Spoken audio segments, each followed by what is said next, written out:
Athletics Canada's main website that prompted the government to shut down a number of services over the weekend.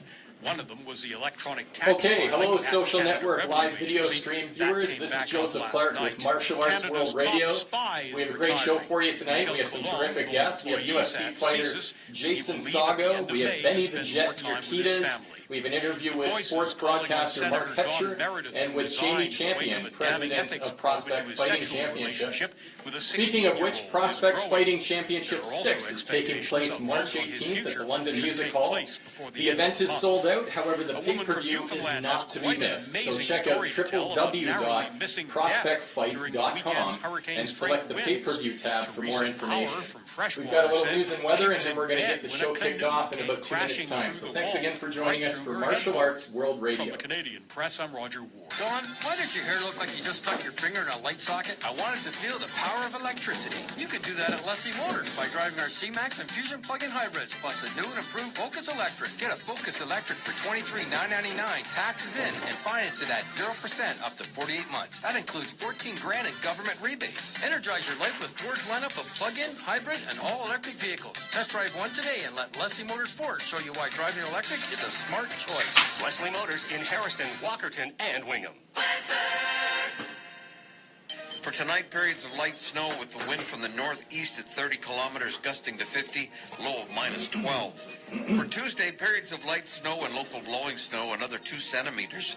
Wind from the northeast at 30 kilometers gusting to 50, a high of -9. Cloudy overnight with a chance of flurries, windy and a low of -11. For Wednesday, a mix of sun and cloud with a 40% chance of flurries, windy and a high of -4 degrees. Cloudy periods overnight with a low of -12. For Thursday, continuation, a mix of sun and cloud and a high of -3. Cloudy periods overnight and a low of -11. And looking forward to Friday, St. Paddy's Day, a mix of sun and cloud and a high of +2 degrees. The Walkerton Legion is having a St. Paddy's Day wing night. This takes place on Friday, March the 17th from 6 p.m. until they're all gone. The cost is only $10 a pound. There are 3 types of wings, and they're available for eat-in or take-out. The views and opinions expressed in the following program are those of the participants and not necessarily those of Blue Water Radio. Martial Arts World Radio is brought to you by Bruce County Combat and Fitness in Walkerton. Check out the full list of classes at brucecountycombat.com. Hi, I'm Don the Dragon Wilson, and you're listening to Joseph Clark at Martial Arts World Radio.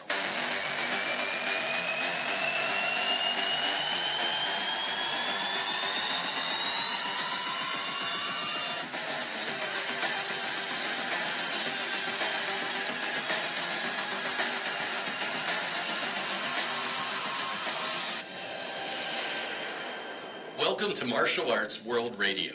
I'm your host, Joseph Clark. Each episode we feature interviews with the biggest names in martial arts and MMA, as our guests share their best practices, experience, wisdom, and personal philosophies using martial arts as a metaphor for life's challenges and surprises. Over the next hour, I will feature my interviews with UFC fighter Jason Saggo on how not getting selected for the Ultimate Fighter led to his getting an offer to fight in the UFC. We will speak to legendary kickboxing champion and cinema star Benny the Jet URQUIDEZ, and my interview with network sports broadcaster Mark HEBSCHER on his interviews with Muhammed Ali, George Foreman, Sugar Ray Leonard, and other world champion boxers. And we will speak to Jamie Champion, president of Prospect Fighting Championships. Martial Arts World Radio is currently seeking corporate sponsors. If you have a product or brand which you wish to promote to our 1 million global listeners weekly, reach out to me at producer@mawradio.com. Prospect Fighting Championship 6 is taking place March 18th at the London Music Hall. The event is sold out, however, the pay-per-view is not to be missed. Check out www.prospectfights.com and select the pay-per-view tab for more info. Jason Saggo, born November 23rd, 1985, is a Canadian mixed martial artist currently fighting in the lightweight division of the UFC. Currently living in Prince Edward Island, Jason is a graduate of the University of Guelph. He fought professional Muay Thai in Thailand, and his professional MMA debut was in Northern Ireland. He has a black belt in jiu-jitsu. He is 5'11", 155 pounds, and he has a professional MMA record of 12 wins, 3 losses. In 2008, Jason traveled to the Philippines to compete in his first international grappling competition. He submitted all 10 of his opponents, winning the gold in the Pan-Asian International Grappling Tournament. Jason returned to Thailand 1 month later to compete in Muay Thai for the Phuket Championship belt against a tough opponent from Japan. After a grueling come-from-behind battle, Jason won the match in the 4th round via knockout. Jason, thank you for joining us and welcome to the show this evening. Thanks for having me, Joseph. I really appreciate it. Well, we appreciate it as well. It's a pleasure. And specifically, where are we speaking to you tonight? I'm currently right now in Charlottetown, Prince Edward Island. A beautiful part of the country. And Jason, what are your current priorities and activities right now? I just got finished up my first training session of the day, and now I'm just going to go grab some healthy food at the grocery store, and then have about 3 to 4 hours rest to recuperate, and then I'm going to head back into training for tonight. I'm getting to do my round preparation for my fight on October 4th in Halifax. So your full-time job is training to fight? Yeah, exactly. My full-time job, now that I've been in the UFC, it's been really 100% focused on martial arts and training and just getting ready for this fight, really. I mean, October 4th is the date, so we're coming up to the 3 weeks away, so I've just been 100% focused on that and making sure I'm in the best shape of my entire life. And what is the date exactly again of that fight? It's October 4th. That'd be Saturday, October 4th, and it's in Halifax at the Metro Center. In Halifax, okay. And what martial arts styles are you trained in? I formerly trained in Muay Thai. I did a lot of my Muay Thai training in Thailand, as well as Brazilian Jiu-Jitsu. I trained under my head coach. His name is Paul Abel. Brazilian Jiu-Jitsu and mixed martial arts under him. And wrestling, I trained a little bit while I was in university, as well as over here on the island, Matt McGrath helped me a lot with my wrestling, as well as Chris Prickett, who's a national wrestler for Canada. Excellent. So multiple styles, and sounds like you have some good trainers. Yeah, really good trainers. I wouldn't be anywhere close to where I am without my trainers. So, I really do owe it all to them. When you're not at your fighting weight, what would your day-to-day weight be? I guess like my current walk-around weight right now is around 172, 173. About a week out from weigh-in is about 168, 169. Then it sounds like you cut a significant amount of weight for weigh-in. So when you actually step into the octagon, what weight do you estimate you'll probably the actual weight? I usually jump back up to 170, so I gain about 15 pounds in 24 hours. How do you gain that 15 pounds? Is that just strictly water, Gatorade? How are you doing that? It's really important the way you rehydrate your body. So I usually like to have a lot of coconut water. It's got a lot of natural electrolytes in there. And just be careful with your meals, so you don't want to have a ton of food right after you finish weighing in because you get really sick to your stomach. So after losing, 15 pounds in 24 hours, you want to make sure that you slowly, put food back in your system. So very just small, tiny meals, fruits and vegetables, nothing heavy or else you become nauseous. Where were you fighting prior to the UFC professionally? Local shows. I've fought I fought in Ireland for one of my pro debut was actually in Ireland, and then I fought in Canada with Montreal. I've been to Edmonton.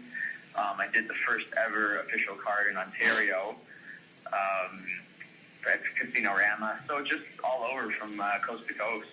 How many fights would you have done as a amateur before you did your first professional fight? I did 3 fights as an amateur. I did 1 in Detroit, and my other 2 were in Thailand. Were in Thailand. That must have been very exciting. Yeah, because you don't know what you're getting into in Thailand. Let's just say there's not as many regulations as there is in Canada. Oh, is that right? Yeah, there's less rules. you don't really know what you're getting into till you're actually in the ring or the cage. So I mean, it's Thailand's a very unique place, and it's just kind of a little less safe than Canada. When you were fighting in Thailand, were you fighting Muay Thai or were you fighting MMA? I actually fought both. I fought pro Muay Thai while I was in Thailand. I did two pro Muay Thai fights while in Thailand, and I did 2 amateur MMA fights while in Thailand, and I did a jiu-jitsu competition as well in Singapore. So, Jason, what was more difficult for you, fighting Muay Thai or fighting MMA in Thailand against a Thai opponent? When I fought MMA, it was like internationally. So like I ended up fighting a guy from Canada who we ended up becoming really good friends. He's actually originally from Brampton, Ontario, not too far away from my home, but we ended up fighting in Thailand, became good friends. His name's Mike Hutchison. And the other guy I thought was actually from Sweden for the MMA fight. And the Muay Thai fights, I fought a guy from Japan. And then the first one was a guy from Thailand. So it was really good experience being able to fight, I guess, on an international level because everyone's from different backgrounds, different coaches, different styles. So I think going over to Thailand to compete was a really good life experience. Is it tougher to compete at the amateur level or at the professional level? 100% professional level, because as soon as you have money involved, people start taking it a lot more seriously. So at the amateur level, people can do it for fun, and it's not too serious. Maybe they're not training twice a day, and they're a little bit more lax, and they're not as well-rounded. But at professional level, everybody is really good. They're really good at wrestling. They're really good at jiu-jitsu. They're really good at striking. So if you're going to take it to a professional level, that's also more dangerous. You're dealing with smaller gloves, less rules. Like in amateur, you're not, sometimes when the fight hits the ground, you're not even allowed any striking. But in professional fights, you're allowed striking as much as you want when the fight hits the ground. So amateur is more safe, and there's not as much money involved, and people, I think, sometimes just tend to train for a little bit and then they do it for fun. But professional, you're going up, you're taking the next level for sure. So for our audiences that are in front of their laptops or their tablets or phones today, if you Google Jason Saggo or even Google Jason Saggo UFC, you'll see there's some good hits that come up. I know there's a CBC article that came up. I think there were a couple of other really good media stories about you and some video about you getting your UFC contract. Are there some other areas in the web where you would like to direct our listeners to go? Definitely just my website, www.jasonsaggo.com, as well as follow me at Twitter at Jason Saggo and Instagram Jason Saggo. So you can follow kind of all those social media links, and even on the Facebook fan page. So we kind of just rotate, and I put different content on every one of those pages. So if you're following like the Facebook page, you're going to get a lot more about my training, and if you're really into mixed martial arts, you probably want to follow that to show some drills, some techniques. But if you're into more lifestyle stuff, just what I do outside the cage, like paddleboarding, hanging out on the beach and just going on a little bit of mini excursions and travel adventures and stuff, that could be more like Instagram and some Facebook, some personal page. Jason, what a great guest you are, because you just segued into another fantastic line of questioning. What do you do when you're not training and fighting? Oh, yeah. I'm really laid back, I just like to enjoy life, spend a lot of time with my girlfriend. We're pretty active. I love going paddleboarding, especially in Prince Edward Island. It's such a beautiful place to live, and there's so many just small little lakes, and just going out to the ocean and having that sense of freedom. So lots of great trails we go hiking on, even a little bit of mountain biking, just lots of exploring here, too. We've lived here for over a year and a half, and we're still discovering, those little special gems on the island. So it's been awesome. Sounds like a terrific place and a terrific way to spend your time. Yeah, thanks. What would you recognize as a professional fighter are some of your strengths, the areas that you dominate? I would say definitely like my discipline, like being able to go through the grind of every day, the dedication, to be able to just show up to training after you've gotten your butt kicked, for the last, 6 to 8 weeks during your training camp, and being sore, beat up, bruised, cut open, and showing up the next day with a smile on your face and ready to do it all again. I think that's one of my strongest attributes is just, being dedicated and putting the time in. So you're tough. Yeah, I guess you could say that, yeah. You're tough. Good for you. Yeah, because I would think it's one thing to have ambition. It's another to have sincere determination where you're able to get up early in the morning, be able to take that abuse, to ignore the cravings and hunger pangs when you have to diet and eat food that might not be terribly exciting. So you must live a very disciplined and rigorous lifestyle. Exactly, and I think that's a requirement, right? If you're always trying to make weight, you can't just go out and eat what other people are eating. You can't just enjoy, having this slice of cake whenever you want. You really have to have a strong willpower and know when to say no. And if your friends are going out late, like, oh, sorry, I can't join you. I'm staying in so I can get, a full day of training in tomorrow. I don't want to be, tired the next day because training's a priority to me. I want to feel my best, and I want to know that I did everything possible when I step into the ring, when I step into the octagon on October 4th. I want to know that I did everything possible in the camp to be at my physical peak. Speaking of friends, how critical is it to you, or how particular are you, rather, about the people you surround yourself with? I think it's extremely important who your inner circle, who you surround yourself with. I think they affect you in a lot of different ways. So generally speaking, my friends are health conscious. They tend to eat very, very similar foods. We're kind of just, healthy individuals, with the almond milk and just eating like lots of lean meat, nothing fatty. Like I haven't had, fast food in over like 2 years or whatnot, like even longer than that. I can't even remember the last time I had fast food. So just having friends who kind of like live a similar lifestyle to you, like a lot of my friends are just active. They love the outdoors. So instead of just hanging out on the couch and all day and watching 8 episodes of Orange is the New Black in a row or something, we go outside, we get outside, we stay active, and we tend to move around a lot. Jason, has your social life changed greatly since you become a professional fighter and, of course, gained your UFC contract?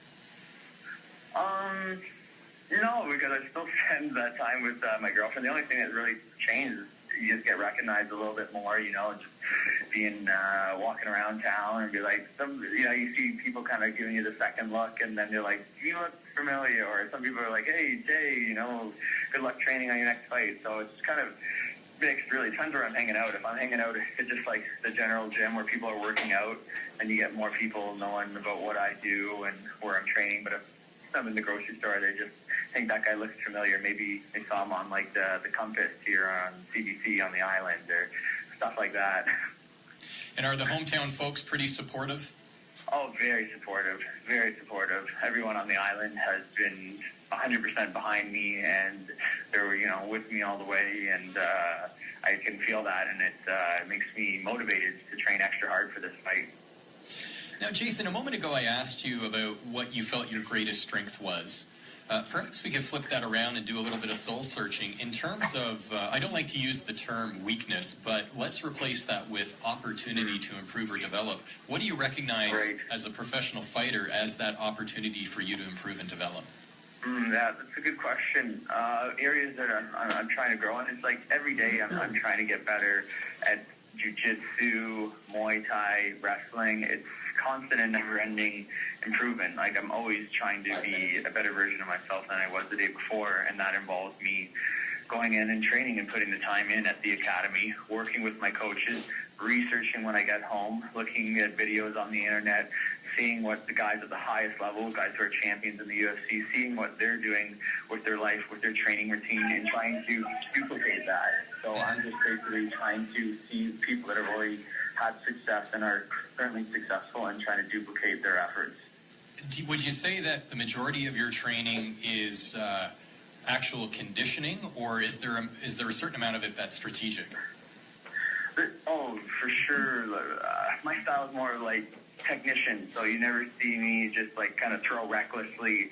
You can see I'm trying to pick somebody apart, right? I'm trying to analyze their game. I'm trying to see where their openings are. I'm never just rushing in and throwing punches, like a wild person. I'm very calculated, calm and calculated, and just very persistent and a kind of a gradual pressure style. So I definitely feel more of my strength is kind of breaking the opponent down, seeing what their game is, and then, analyzing and then attacking from there.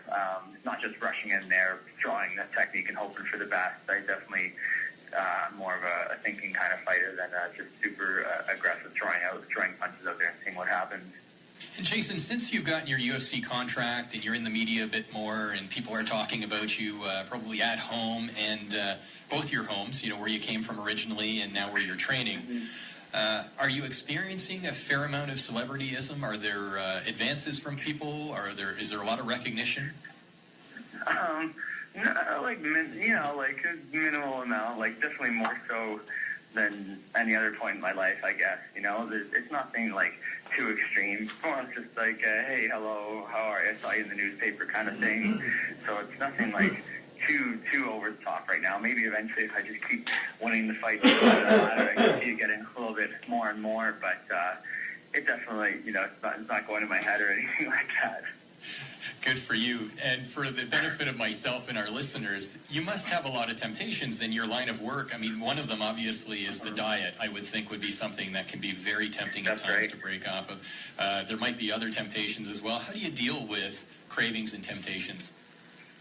Well, it definitely helps that my partner, my girlfriend Rachel, again, leading a similar lifestyle. She enjoys eating healthy, and I enjoy eating healthy. So it's easy when you're making meals for your partner, or vice versa, she's making meals for you, and it's going to be healthy because that's what they want to eat, that's what you want to eat.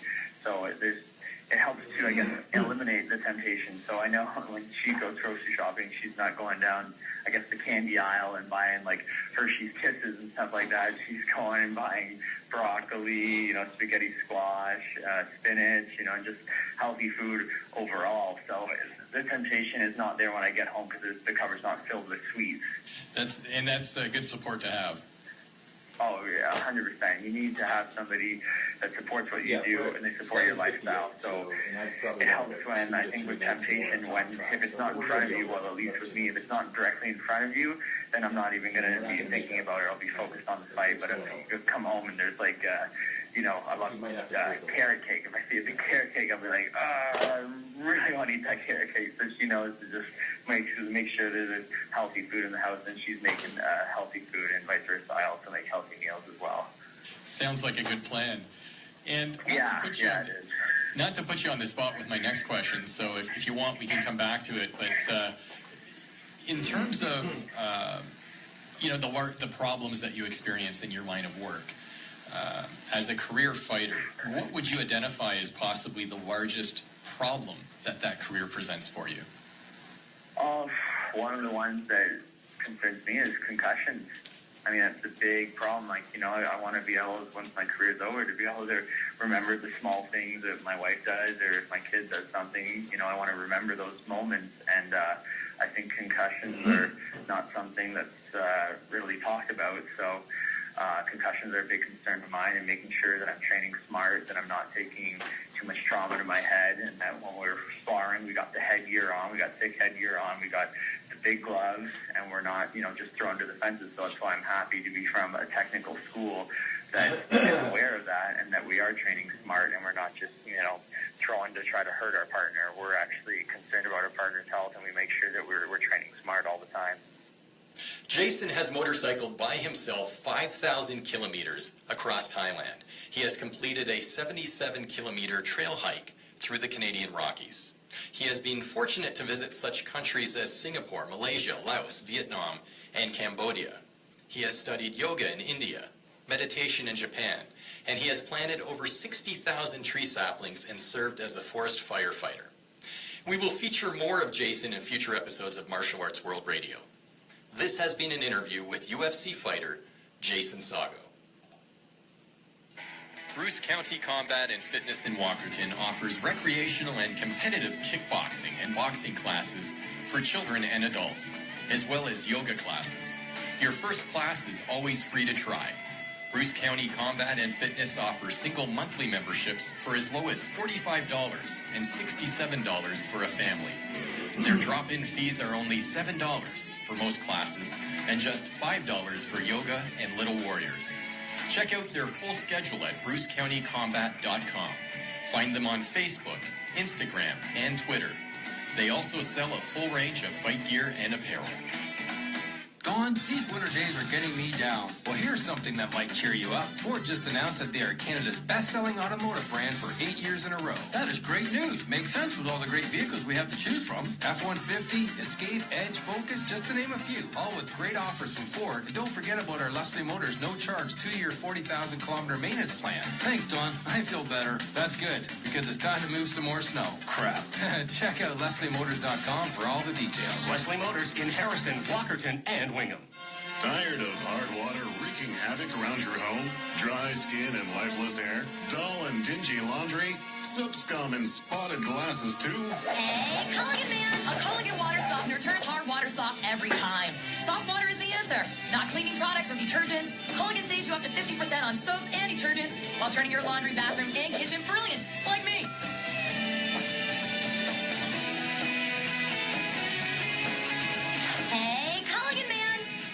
Hi, I'm Arlie Fogarty, Paralympian and member of the Canadian Disabled Alpine Ski Team.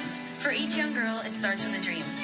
A dream brought to life by the sort of positive experiences and memories that she can build on for years to come. Girl Guides of Canada believes in every girl's potential. Our leaders will help your daughter to believe in herself, until one day she looks up and realizes that the sky is the limit.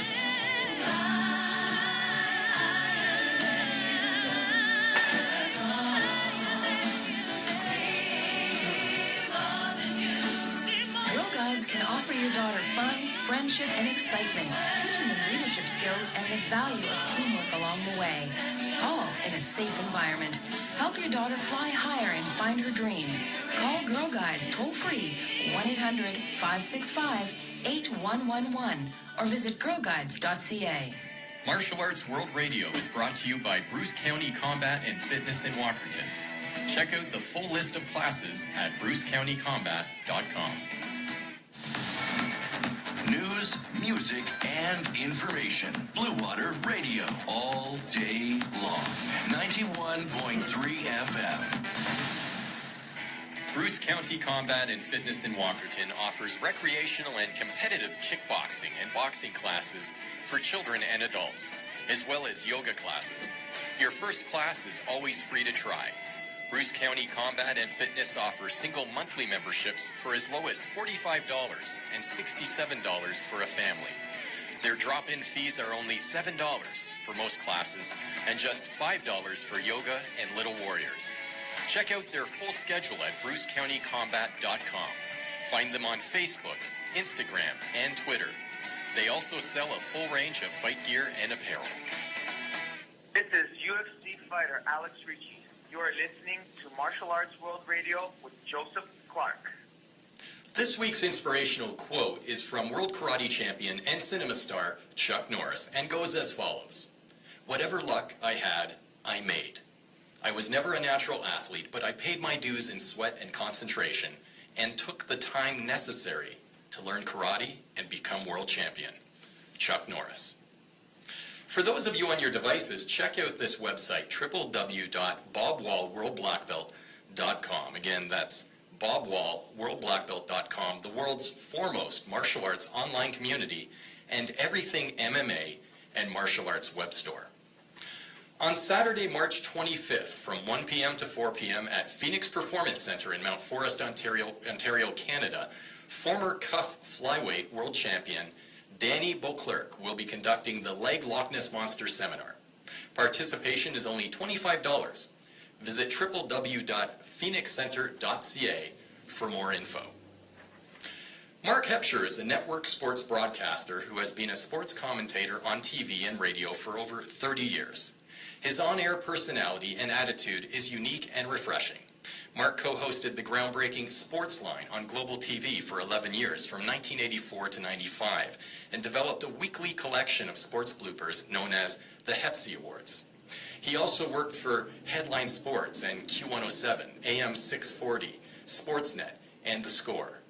He stands out from the crowd with his provocative, no-nonsense broadcast style. He's interviewed some of the world's greats, from Muhammed Ali and George Chuvalo to Roberto Duran and Lennox Lewis, and never flinched in the glare of their fame. Mark, welcome to our show. Joseph, nice speaking with you, as always. As always, likewise. You have got an incredibly impressive list here of champion fighters that you interviewed through your career. Let's begin with Muhammad Ali. Please share that experience with us.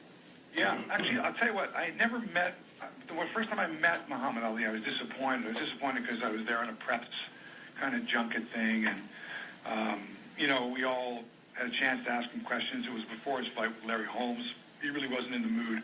But I had spoken to him on a few occasions prior to that, because like I mentioned, I was the producer of Bob McCowan's radio show. And Bob would have Muhammad Ali on the show occasionally. And I had his number. And I would call him at his home in Michigan. This is, of course, when he wasn't training for a fight. Sure. And, you know, we'd make arrangements, and he'd come on the show. And he would talk to Bob. This is 1977. So, hey, Muhammad. Hey, Mark. Hey, like that. And it's funny because I sort of just thought of it. Like I had forgotten some of the people I had spoken to on the phone and never really met. And so I didn't meet Ali till a few years later, and it wasn't, you know, it wasn't one of those, hey, remember me from the radio in Toronto back in the, 77? When you met him in person, how far in his career was he at that point? Well, 77, he was, he had just lost to Spinks. And then, no, that was 78. So it was before he fought Spinks. So he was the champ. He was the champ in 77, I guess it was. Yeah, who did he beat? Ken Norton? I'm trying to think here now. Foreman he beat in 75. Anyway, that's good. You've got me now. But in that 77, 78 time period, he was the champ, lost it, and then won it back from Spinks. That's when we knew him. Like I say, when he was in heavy training, he would never speak to us. But, he'd come on, shoot the breeze for 10 or 15 minutes. Cool guy. And remember, there weren't a lot of radio phone-in shows back in those days, sports ones. So it's not like people are dying to get to Muhammad Ali and talk to him on the phone. He was more than willing to talk to anybody. And just because he didn't have a fight and there were no newspaper men around to get quotes from him didn't mean he didn't like talking. So tell us about your interview with Joe Frazier. Well, Frazier and I we got hooked up together for the Sugar Ray Leonard Roberto Duran fight in Montreal. This was in June of 1980. At the Montreal's Olympic Stadium, and it rained that night, and they had a big cover over top of the ring, but half the people got soaked. And anyway, so Frazier was in town, and he and I were doing the fight on radio. We're doing the radio version of the fight, so we're ringside. So it was great, Hey, Mark Hebscher was smoking Joe Frazier ringside at Montreal's Olympic Stadium. And we had also done the preliminary fights, and one of which, the preliminary fights, was a guy named Gaetan Hart, who fought a young kid named Cleveland Denny. And he punched him, and he punched him so hard, he hit him so hard several times that Denny was unconscious before he even hit the canvas. And everyone at ringside, Joe was the worst, or the loudest, yelling, stop the fight, because this guy Hart was just pummeling him. And he later died. Cleveland Denny later died, I think, the next day. He never regained consciousness, 22 years old. And there was a big investigation as to, whether the ref should have stopped the fight. And, the athletic commission, the boxing commission was called in. It was a whole big deal. But that was prior. That was 2 or 3 fights in the undercard prior to Leonard Duran. So a lot of it was sort of forgotten in the thrill of the Leonard Duran fight, which Duran won, which was spectacular. So Frazier, I'm doing the blow-by-blow, and Frazier's doing the color. And it was great. He was fabulous. What an opportunity. Oh, yeah, and he was so nice. He was such a nice guy. And I told him, I said, I'd actually seen him as band play, Joe Frazier and the Knockouts. And we went and saw Joe Frazier's band. It was like a quartet. They played, he was like a singer. He was great. So he liked that. He was really nice. I really, really enjoyed my... that evening with him, and I never saw him after that. Sounds like a class act. Now, which Duran did you interview? So Roberto Duran was, at the time, he was already the lightweight champion, and I believe, and he was going for the welterweight title. And Leonard, so it was Duran, Hearns, Leonard, Wilfredo Benitez at the time. It was a fabulous welterweight. Was the best. Tommy Hearns was the best class. Hagler came later, and he was a middleweight. But anyway, so Duran fought Leonard in Montreal. Duran spoke no English at all, or he didn't want to speak English. And he had a gun in a holster. So when you went to interview him in his hotel room, he had a guy sitting in an undershirt with a gun. It's in the holster, but still, you think at any time he doesn't like the question you ask him or whatever, he's going to pull the gun on you. It's strapped to him. The gun's strapped to him. Yeah, strapped. That's a little intimidating. In a holster. And he's just, he's like bored, I guess. It's, the fight's not for another day or so, and they already had the weigh-in, and, it's media, and he's got an interpreter there, and he was kind of bored by the whole thing. He was all business, let's put it that way, and it showed during the fight, too. He was relentless in that fight. All business. He never stopped coming at Leonard. It was fabulous. Sugar Ray Leonard. So, you interviewed. And Leonard was everything you thought he was and more. He was great. He was gracious. He was funny. He remembered your name. He really engaged. He looked you in the eye. He was, how could you not like him? He was a very likable guy. Charismatic and larger than life. Yeah, he was everything the Olympics in '76, the world got to know Sugar Ray Leonard. I mean, he was beautiful. What a handsome fella. Doing commercials and all that. So he was, and in 1980, he was just a star. Superstar. Mark, you shared with me that you had interviewed Lennox Lewis. Is that correct? Absolutely. Okay. Tell us, where was that?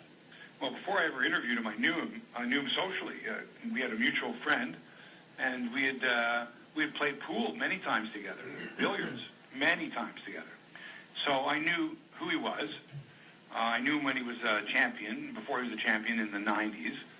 And he was sort of, I won't say he was a guy from the neighborhood per se, but he was a guy that I knew, a circle of friends, and we knew of each other, and that's sort of a mutual respecting.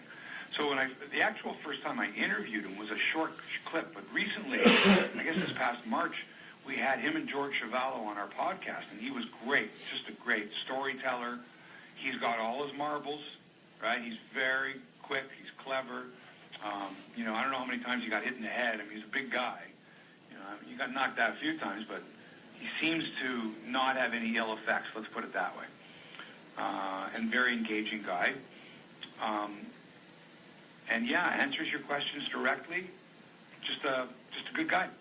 What a great conversation. Mark, George Chavallo, is he everything that people think he is? Because he just comes across to me as a real class act and a real gentleman, and yet there's a vulnerability to the guy. Tell me about George Chavallo.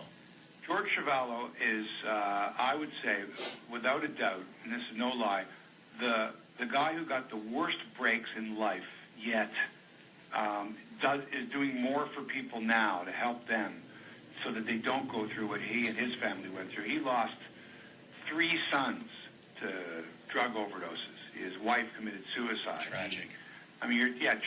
Terrible tragedy. And yet what happened was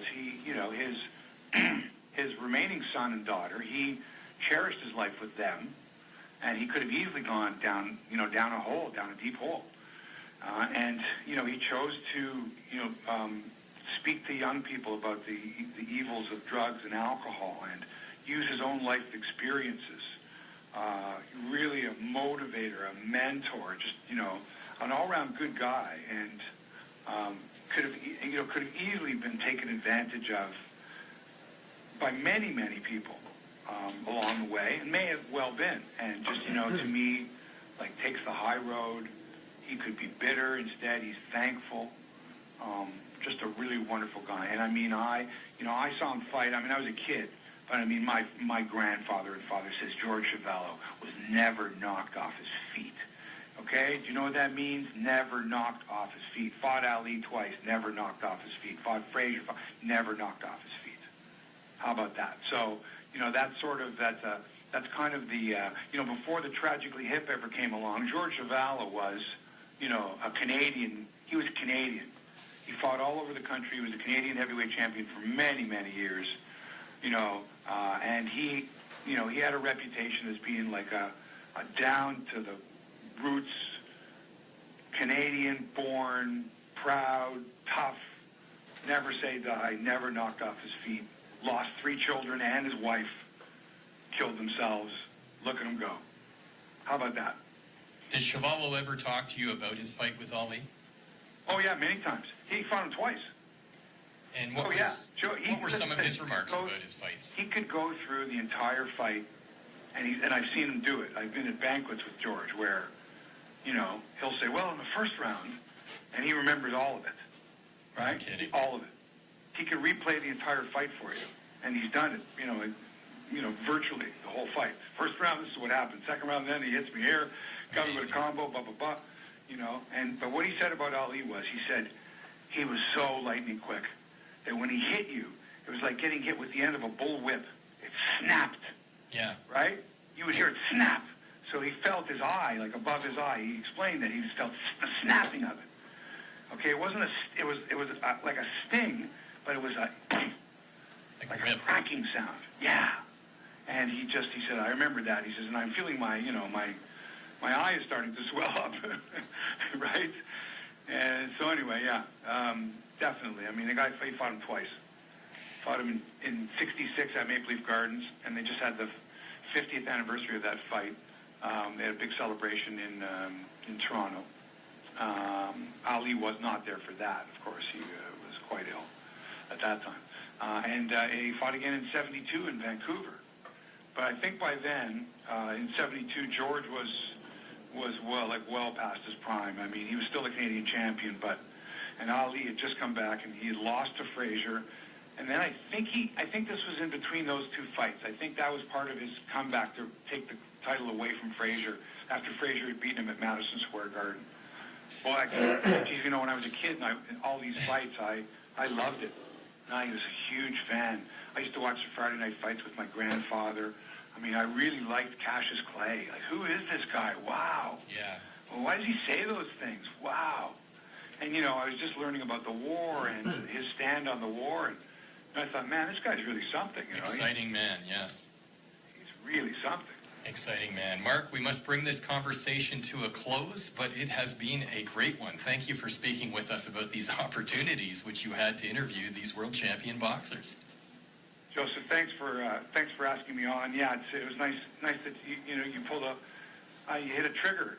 Now suddenly I'm like a huge boxing fan all over again. I got to back over my notes, all the people I've spoken to. And thanks for bringing it up. It was fun. Real pleasure, as always, and we hope to have you on again. Thanks so much, Mark. You have been listening to my discussion with network sports broadcaster Mark Hebscher on some fascinating interviews with history-making world champion boxers. Hi, this is Olympic bronze medalist in judo, Marty Malloy, and you're listening to Martial Arts World Radio. Prospect Fighting Championships is an MMA organization based out of London, Ontario, Canada, providing a quality platform that allows the finest amateur fighters to develop and demonstrate their talents and prepare themselves for the professional level. This week I interviewed Jamie Champion, president of Prospect Fighting Championships, about their next event, March 18th. Jamie Champion, welcome to Martial Arts World Radio. Thank you, Joe. Thank you for having me. So tell us about Prospect Fighting Championship. I mean, this is going to be really exciting, obviously an event not to be missed. When, where, and what can we expect? The event is located at the London Music Hall here in London, Ontario. The show is sold out in record fashion. This is the first time I've ever sold out so fast. We sold out a month in advance. On March 18th, next Saturday, the day after St. Patrick's Day, you can catch the fights live on pay-per-view. If you go to prospectfights.com, log in, and you can catch 17 fights. Now, this event sold out faster than your previous event. That's correct, yes. How long have you been the president of Prospect Fighting Championship? Going on 2 years now. And how many events have you had? 6 events, obviously. Yeah, this will be the 6th one. How frequently do you have these events? Every 3 to 4 months. I understand you have some main attractions that night and a lot of fights, so would you share that with us? Seth Connors, a very high-level jits, on the cusp of turning pro, versus Shane Monahan, an Irish kid who resides in Windsor, very well-rounded. A lot of people have been asking me to see these guys fight, and just the cards kind of never aligned, but they have for this one, and they're actually fighting for the Prospect Fighting Championships title. When you're promoting these fights, or rather, when you're matching these fights, obviously a lot of care is taken in trying to make the correct matchups and get the best out of this, but the fighters themselves obviously are bringing a lot of enthusiasm and a lot of determination and perseverance to it. So it must be quite a logistical task to organize 17 fights for an evening. Usually when I throw a post up and people know that a fight's coming up, my inbox blows up. Everybody wants to fight. So stylistically, I go through and I match them up according to record first. Usually, I go by the number. I play the numbers game, so that you want them to have equal records, and the fight has to be a fair fight for both gentlemen. And then styles of fight. I'm a striking guy, so I like watching striking matches. So I usually tend to sway that way. But there's a lot of jiu-jitsu fans who really like the grappling side. So yeah, it's a nice blend. And Jamie, you know, you and I have something in common in that although you're matchmaking for your events, I'm doing something very similar with my guests from week to week. And I know that there's weeks where I only have so much time for so many guests, and you're challenged because you're saying, who should I cut or who should I preempt until another week? Now, I'm lucky that I can do that. I can preempt until the following Monday if I have too many guests for a show.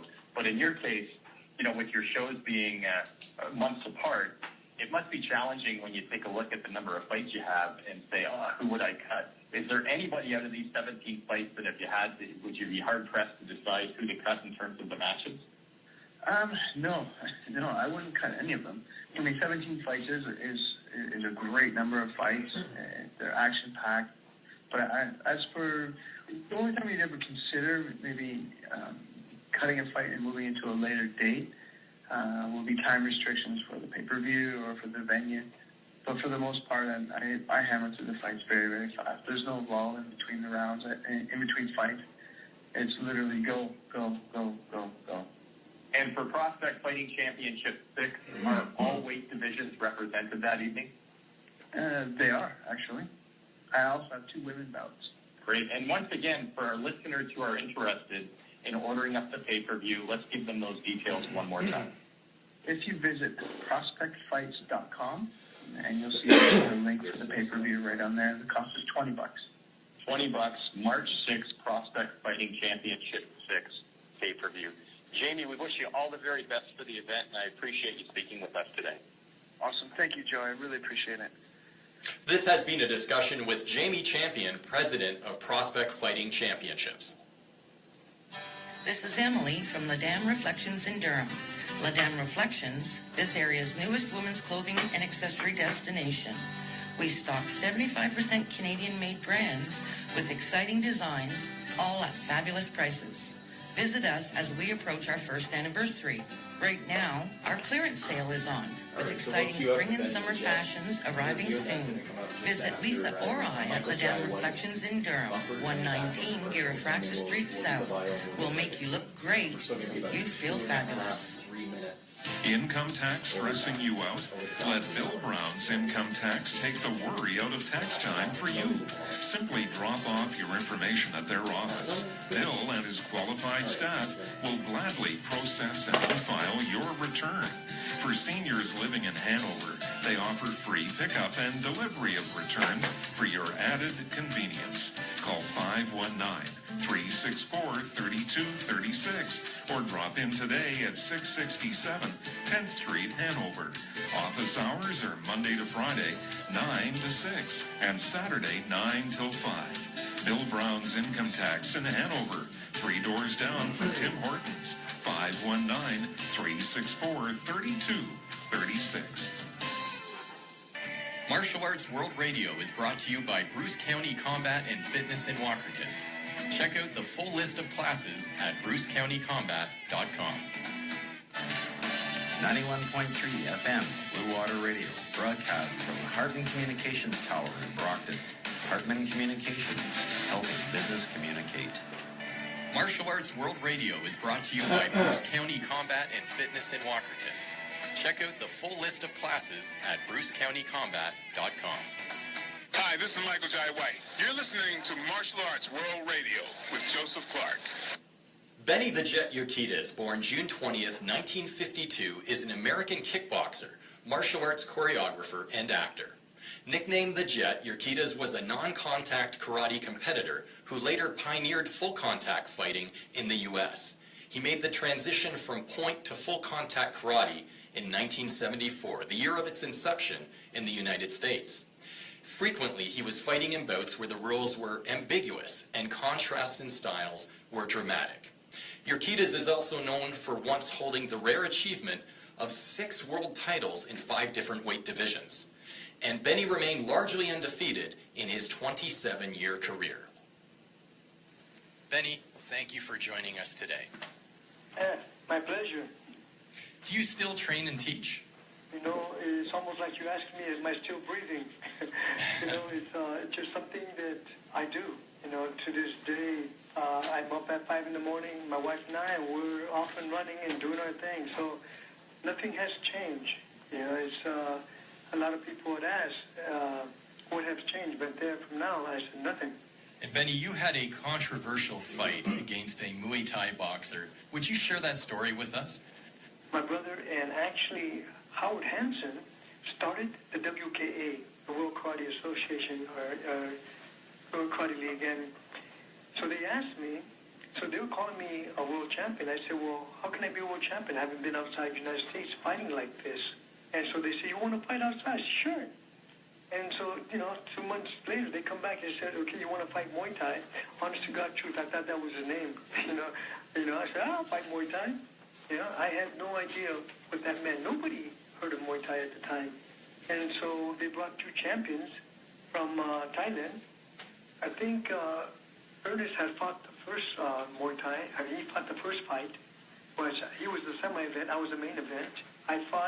Ernest Hart fought, and I think in the 3rd round or the 4th round, he got stopped.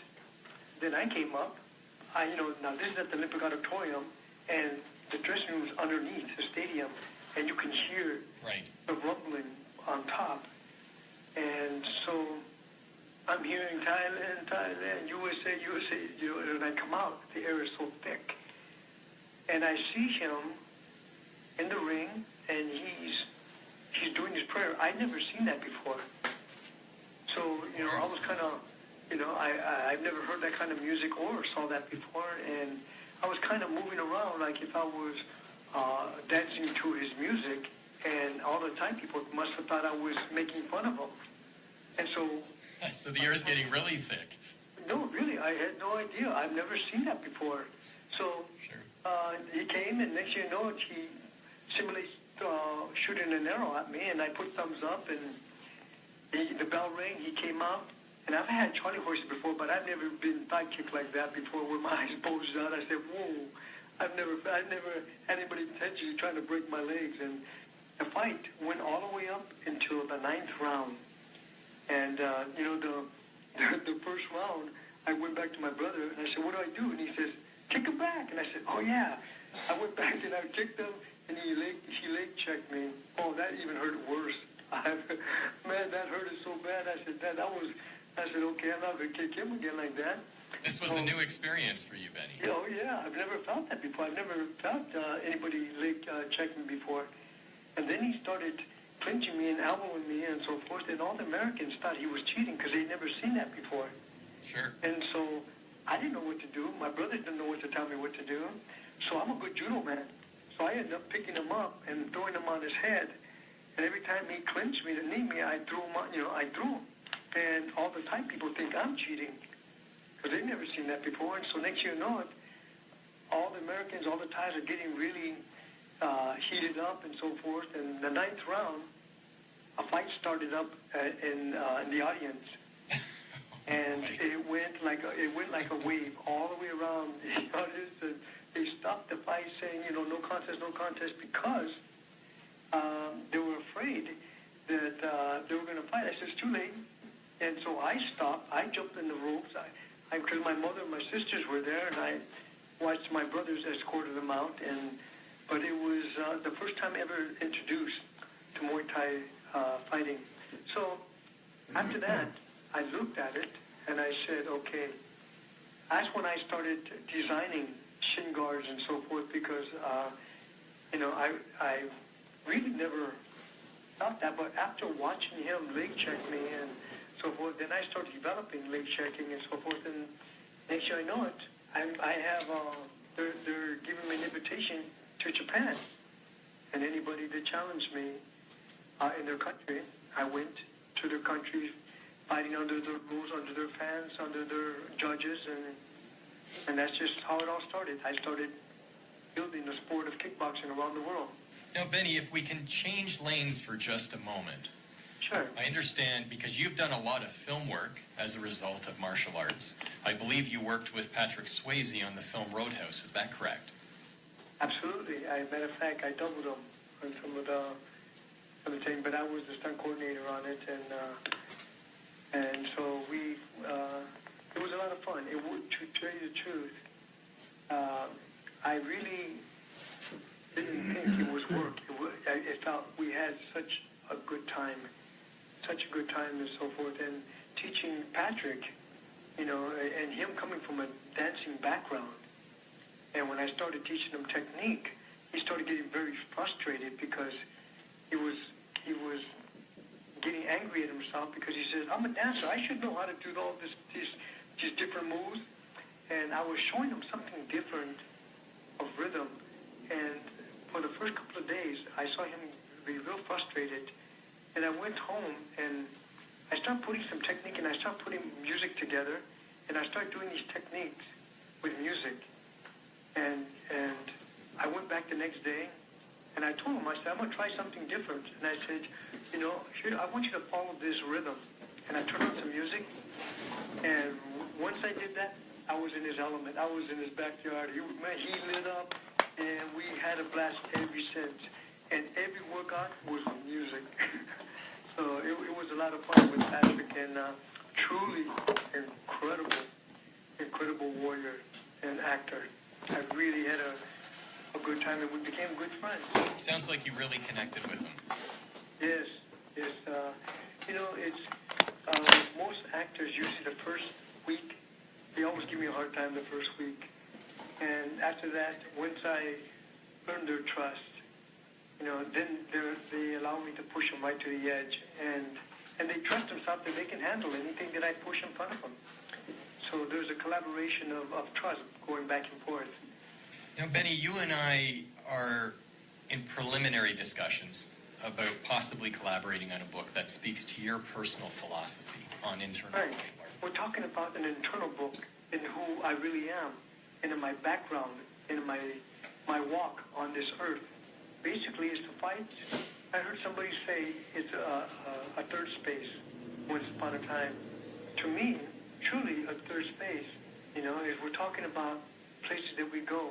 And I talk about the square jungle, which is the ring is a metaphor of your home, your work, in the place you train, or people around you. And so, in that, you know, all these emotions that's been programmed, you know, sometimes when people get angry for petty stuff, they're still drawing from past tendons, from stuff that they've been wounded way back then. And yes, they, you know, they did do that, but that's not who they are. That's just what they've done. Just like me. People think they know me by what I've done, but I said, that's not who I am. Internal martial arts. Would you say that internal martial arts is getting to know oneself? And internal means, to me, things that move us and things that stop us. And usually, it's a program that we've been taught from our first teachers, which is usually our parents, whoever raised us. You know, they teach us their emotions for protection. And sometimes it's anger, sometimes it's fear, sometimes it's frustration, sometimes it's anxieties.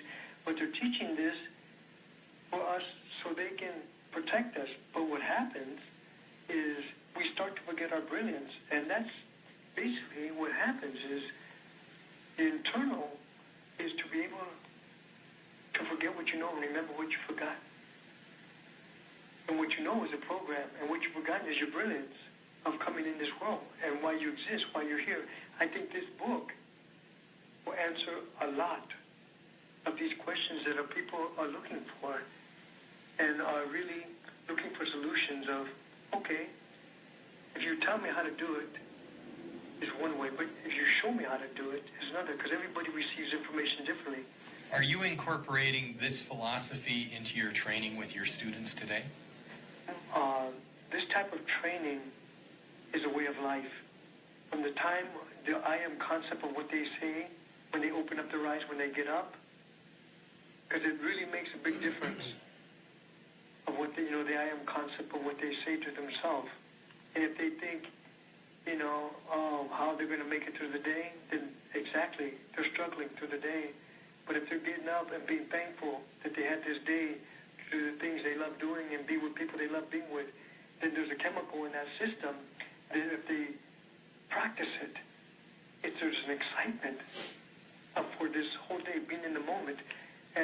I teach my students exactly that. I teach them meditation. I teach them the concentration meditation into a power meditation, into the action meditation. And it's because sometimes that's what we need. We need to have focus on what we want, and our soul can manifest it. Now, I must ask you about your other book for a moment, The Jet, right? I'm looking at a website, which is www.BENNEYTheJet.com. And briefly, right. What is the book, The Jet, about? You know, it's about how I became the Jet. You know, it's about how I was raised. You know, I come from a family. My father, a professional boxer, my mother, a professional wrestler, 9 black belts in my family, 4 champions in my family. I come from a fighting family. So when kids at 3 years old, you know, had fire trucks, I had boxing gloves.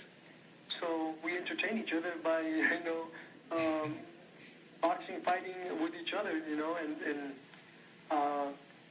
so for actually 5 decades, I've been doing warfare. So my mother, being a Native American, and my father being Spaniard, my mother was very internal, very spiritual.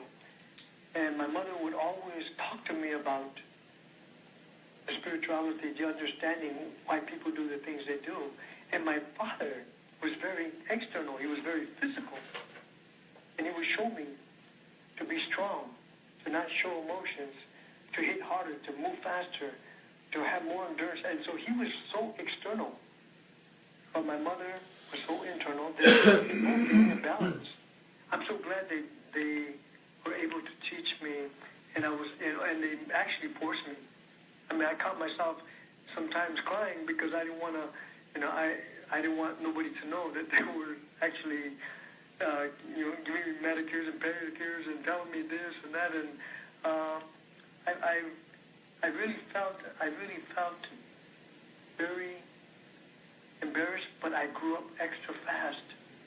So by the time I was 14, I was doing boxing in 58.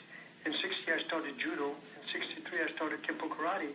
Back in the 60s, the mark of a warrior was, I mean, we fought bare knuckles, you know, and there was no such thing as safety chops, safety kicks, you know, that didn't come into the 70s, but the mark of a warrior was tape around their knuckles, tape around the 2 toes.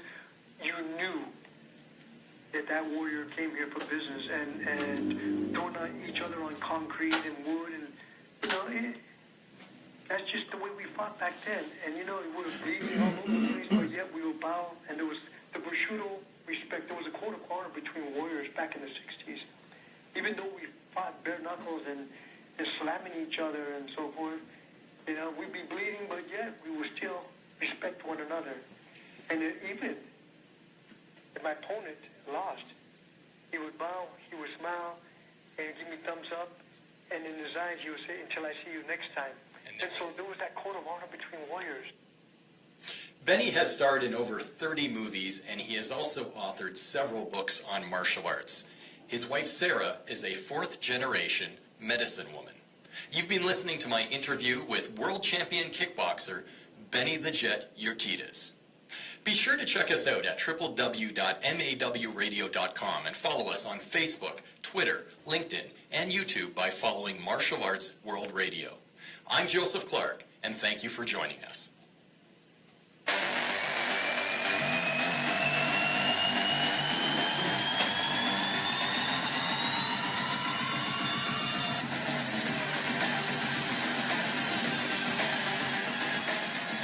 Social Network live video stream guests, thank you so much for joining us, and we will have more Martial Arts World Radio next Monday at 7 p.m. Eastern Standard Time.